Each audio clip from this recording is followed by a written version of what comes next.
କଥା ଯେଉଁଠୁ ରହିଯାଇଥିଲା ପୁଣି ସେଇଠୁ ଆରମ୍ଭ କରୁଛି। କହିଥିଲି ନା ଆମେ 11 ତାରିଖ ସକାଳୁ ସକାଳୁ ଘରେ ପହଞ୍ଚିଲୁ ବା 10 ତାରିଖ ରାତି 2ଟାରେ ଘରେ ପହଞ୍ଚିଲୁ ଆଉ ପୁଣି 11 ତାରିଖ ରାତି 3ଟାରୁ ଘରୁ ବାହାରି ଗଲୁ। ହେଲେ ଏତେ ଜରୁରୀ ଭାବରେ ଆମେ ହଠାତ୍ ପୁଣି କୁଆଡ଼େ ବାହାରି ଗଲୁ ସେଇ କଥା ମୁଁ ଆପଣମାନଙ୍କୁ କହିନଥିଲି। ଦୁଇ ପୁଅ ଆଉ ସାନ ପୁଅ ସାଙ୍ଗେ ବି କଥା ହେଲା ପରେ ଆମେ ଜାଣିଲୁ ଯେ କାଲି ସେମାନେ କେହି ଆମକୁ ନେଇପାରିବେନି। ସେଇଥିପାଇଁ ଆମେ ରାତାରାତି ପହଞ୍ଚିଲୁ। ବ୍ରାହ୍ମଣୀ ପାର ହେଲା ବେଳକୁ ସକାଳ ହୋଇଯାଇଥିଲା।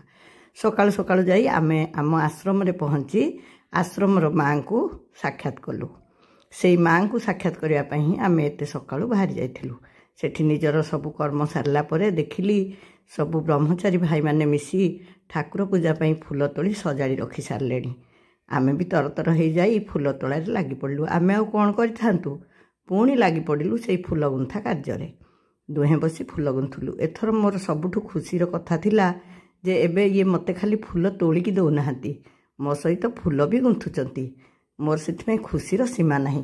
ଆମେ ଦୁହେଁ ମିଶିଗଲେ ଠାକୁରଙ୍କୁ ମାଳଟିଏ କରିବା କେତେ ସହଜ ହେଇଯାଉଛି। ଦେଖୁନାହାନ୍ତି, ମାଳଟି ଦୁହେଁ ମିଶି ଶେଷ କରିଦେଲୁ। ଆଉ ଭାଇଙ୍କୁ ଦେଇଦେଲୁ ଠାକୁରଙ୍କୁ ଅର୍ପଣ କରିବା ପାଇଁ।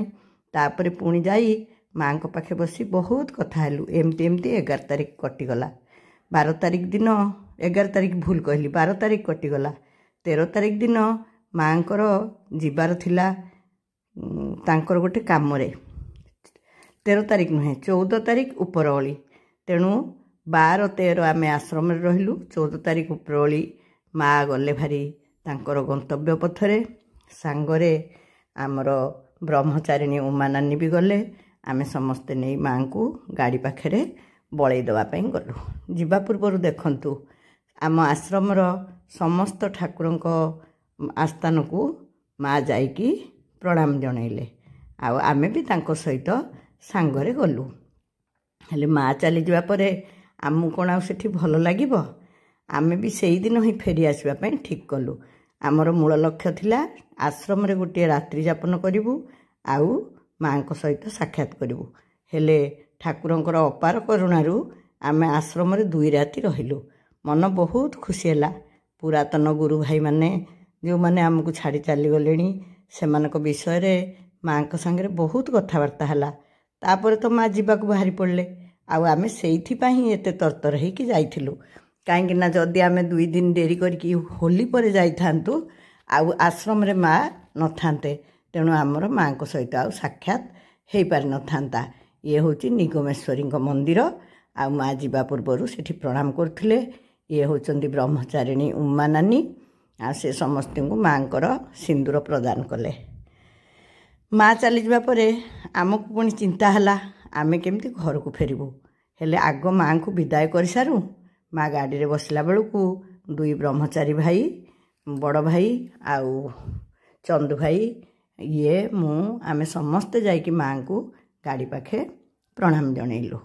ହେଲେ ମାଆ ଯିବା ପରେ ଚିନ୍ତା ମାଡ଼ି ଆସିଲା ଘରକୁ ପୁଣି ଫେରିବୁ କେମିତି? ଘରେ ବି ତ ବହୁତ କାମ ଅଛି ନା। ଠାକୁର ଭୋଗ ଖାଇବେ, ଆଉ ଗାଁ ଦାଣ୍ଡରେ ପାଞ୍ଜି ପଢ଼ା ହେବ, କେତେ କାମ।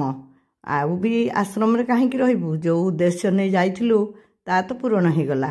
ଆଶ୍ରମରେ 2 ରାତି ରହିଲୁ। ମାଆଙ୍କ ସହିତ ବି ସାକ୍ଷାତ ହେଲା। ବ୍ରହ୍ମଚାରୀ ଭାଇ ଭଉଣୀମାନେ ବା ଯେଉଁ ସନ୍ନ୍ୟାସୀ ବ୍ରହ୍ମଚାରୀମାନେ ଅଛନ୍ତି ସେମାନଙ୍କ ସାଙ୍ଗେ ଟିକେ ଅନ୍ତରଙ୍ଗ ଆଳାପ ହେଲା। ଠାକୁରଙ୍କ ବିଷୟରେ ଆଲୋଚନା ହେଲା। ଏଇଟା ହେଉଛି ଆମର ଭୂଷଳ ସ୍ଥିତ ଶାନ୍ତି ଆଶ୍ରମ। ସେଇ ଶାନ୍ତି ଆଶ୍ରମ କଥା ହିଁ ମୁଁ କହୁଛି। ନା ଯେମିତି ପରିବେଶ ବି ସେମିତି। ଆପଣମାନେ ଯଦି କେବେ ଯାଇଥିବେ ସେଠିକୁ ମୋ କଥାର ସତ୍ୟାସତ୍ୟ ଅନୁଭବ କରିପାରିବେ। ଆଶ୍ରମରୁ ମାଆ ଚାଲିଯିବା ପରେ ଆମେ ବାହାରିଲୁ ଭୂଷଳ ଗାଁ ଭିତରକୁ। ଭୂଷଳ ଗାଁକୁ ଯିବାର 2ଟି କାରଣ। ଭୂଷଳ ଗାଁର ଅନେକ ଗୁରୁ ଭାଇ ମୋ ବାପା ବୋଉଙ୍କର ସମାସ୍କନ୍ଦ ଥିଲେ। ତେଣୁ ତାଙ୍କ ସହିତ ବହୁ ଅନ୍ତରଙ୍ଗ ସମ୍ପର୍କ ରହିଥିଲା। ହେଲେ ପରେ ଠାକୁର ଏ ସମ୍ପର୍କକୁ ଆହୁରି ସୁଦୃଢ଼ କରିଦେଲେ। ମୋର ମଝିଆ ବୋହୂ ଦୀପ୍ତି, ସେ ପୁରା ଏଇ ଭୂଷଳ ଗାଁର ଝିଅ। ଏଇଠି ଏଇ କଡ଼ରେ ଯିଏ ବସିଛନ୍ତି ସେ ତାଙ୍କ ବୋଉ। ତାଙ୍କ ଘରେ ପହଞ୍ଚୁ ପହଞ୍ଚୁ ମୁଁ କହିଲି, ସମୁଦୁଣୀ ଆଗ ଟିକେ ଚାଲ, ଗାଁରେ କାହାକୁ କାହାକୁ ଦେଖା କରି ପଳେଇ ଆସିବା। ଇଏ ହେଲେ ଅନ୍ତର ମଉସାଙ୍କ ନାତି ଆଉ ନାତୁଣୀ। ଆମେ ପ୍ରକୃତରେ ଯାଇଥିଲୁ ଅନ୍ତର ମଉସାଙ୍କ ଘରକୁ। ସେ ବାପା ବୋଉଙ୍କର ବହୁତ ଘନିଷ୍ଠ ଥିଲେ। ମୁଁ ଯେମିତି ଜାଣିଲି ସେ ଗାଁରେ ଅଛନ୍ତି, କେତେବେଳେ ଥାଆନ୍ତି କେତେବେଳେ ନଥାନ୍ତି, ତାଙ୍କ ଘରକୁ ଗଲି। ଏ ହେଲେ ସେ ମାଉସୀ। ଆଉ ଆମେ ସବୁ ସାଙ୍ଗ ହେଇ ତାଙ୍କ ଘରକୁ ଫେରିଲା ବେଳକୁ ପଞ୍ଚୁ ମଉସାଙ୍କ ମାଉସୀଙ୍କ ସାଙ୍ଗେ ବି ଦେଖା ହେଇଗଲା।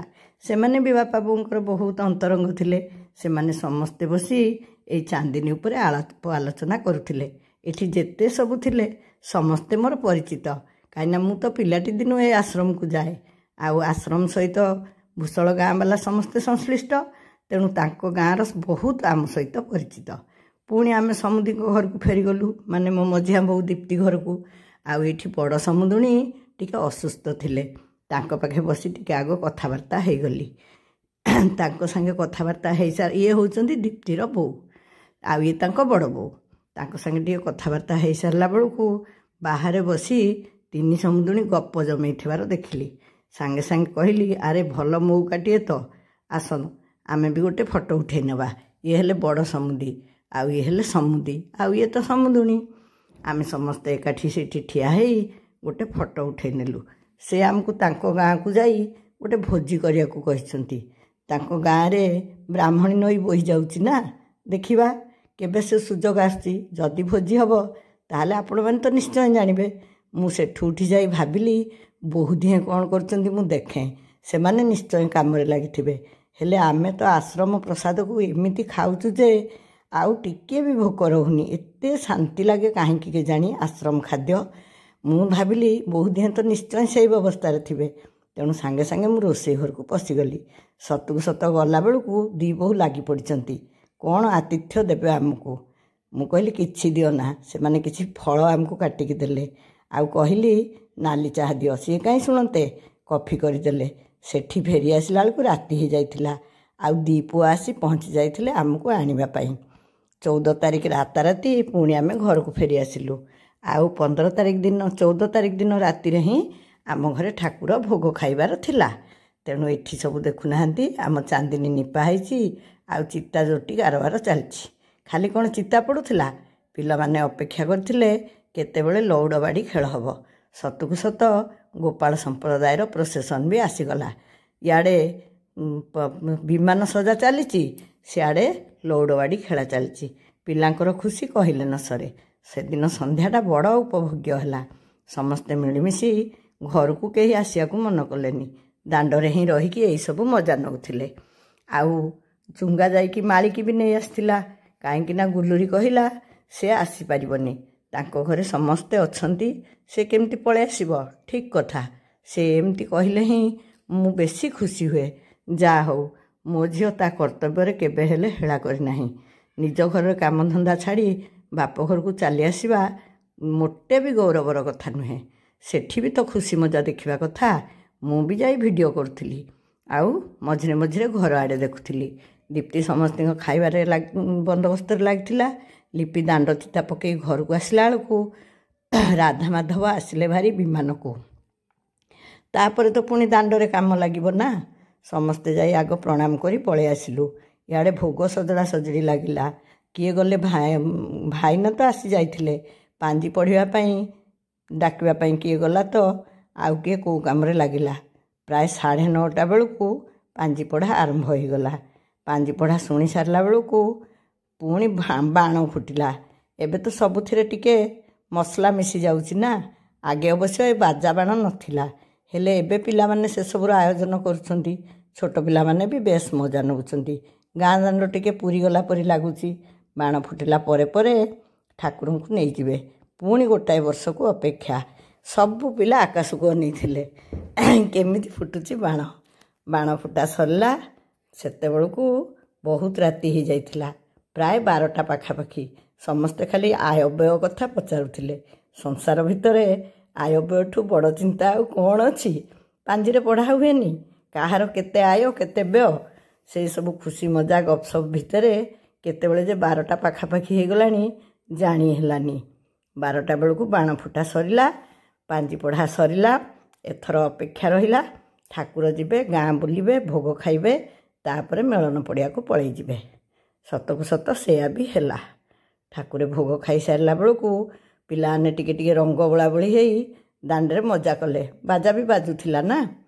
ଆଉ ଆମେ ସବୁ ଅଗଣାରେ ଥାଇ ଠାକୁରଙ୍କୁ ଦେଖିଲୁ, ଆଉ ପ୍ରଣାମ ବି କଲୁ। ଆଉ ଟିକେ ଟିକେ ହୋଲି ବି ମାଖି ହେଇ ପଡ଼ିଲୁ। ସବୁ କଥା ସଠିକ୍ ଭାବରେ କରିବା ଭିଡ଼ିଓ କରିବା ବେଳେବେଳେ ସମ୍ଭବ ହୁଏନି, କାହିଁକିନା ଗୁଡ଼ାଏ କାମର ଦାୟିତ୍ୱ ବି ରୁହେ। ଆଉ ମୋତେ ତ ବହୁତ ହାଲିଆ ଲାଗୁଥିଲା, ଖାଲି ଯିବା ଆସିବା ଚାଲିଛି। ଏବେ ଅବଶ୍ୟ ଘରକୁ ଆଡ଼େ ଯିବାର ନାହିଁ, ତଥାପି ଦେଖିବା କେଉଁଠୁ କ'ଣ ଡାକରା ଆସୁଛି କି କୁଆଡ଼ୁ ଯିବାକୁ ପଡ଼ୁଛି। ଯାହା ବି ହେଉ ଠାକୁରଙ୍କ ଉଠିବା ବେଳ ଆସିଗଲା। ସବୁବେଳେ ଠାକୁରେ ଉଠିଲା ବେଳେ ଗୋଟାଏ ଦୀର୍ଘଶ୍ୱାସ ଚାଲି ଆସେ। ପୁଣି ଆସନ୍ତା ବର୍ଷକୁ ଅପେକ୍ଷା। କିଏ ଜାଣେ କେଉଁ ବର୍ଷ ଏଇ ଦୋଳ ପୂର୍ଣ୍ଣମୀ ଦେଖିବା ଗୋଟିଏ ଶେଷ ଦିନରେ ପରିଣତ ହୋଇଯିବ। ଜୀବନର ଗତି ସବୁବେଳେ ଏମିତି। ଆଉ ସବୁବେଳେ ମୁଁ ମୃତ୍ୟୁ ଚିନ୍ତା କରେ, କାହିଁକି ନା ମୁଁ ଭାବେ ମୃତ୍ୟୁ ଚିନ୍ତା କଲେ ଏ ମାୟା ସଂସାରରୁ ଟିକିଏ ମୁକ୍ତି ମିଳିଯିବ।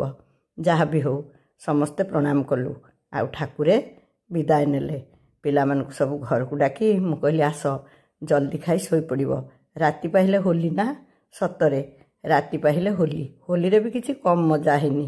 ଆଉ କ'ଣ ସବୁ ସେ ମଜା ଥିଲା ଆପଣମାନଙ୍କୁ ମୁଁ ପରବର୍ତ୍ତୀ ଭିଡ଼ିଓରେ କହିବି। ରହିଲି।